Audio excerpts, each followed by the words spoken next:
বরিশালের বাকেরগঞ্জ উপজেলায় যাত্রীবাহী বাস ও ট্রাকের মুখোমুখি সংঘর্ষে এক ব্যক্তি নিহত এবং অন্তত ১৫ জন আহত হয়েছেন।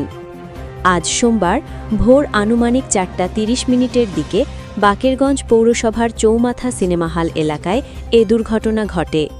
প্রত্যক্ষদর্শীরা জানান, ইসলাম পরিবহনের একটি যাত্রীবাহী বাস বিপরীত দিক থেকে আসা একটি ট্রাকের সঙ্গে মুখোমুখি সংঘর্ষে লিপ্ত হলে ঘটনাস্থলেই এক ব্যক্তি মারা যান এবং বাসের বেশ কয়েকজন যাত্রী আহত হন। খবর পেয়ে ফায়ার সার্ভিস ও স্থানীয়রা দ্রুত ঘটনাস্থলে পৌঁছে আহতদের উদ্ধার করে বাকেরগঞ্জ উপজেলা স্বাস্থ্য কমপ্লেক্স এবং গুরুতর আহতদের বরিশাল শেরেবাংলা মেডিকেল কলেজ হাসপাতালে পাঠান।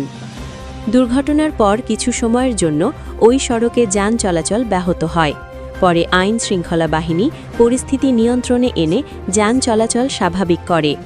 এ বিষয়ে সংশ্লিষ্ট কর্তৃপক্ষ জানিয়েছে, দুর্ঘটনার কারণ অনুসন্ধানে কাজ চলছে এবং নিহত ব্যক্তির পরিচয় শনাক্তের চেষ্টা করা হচ্ছে।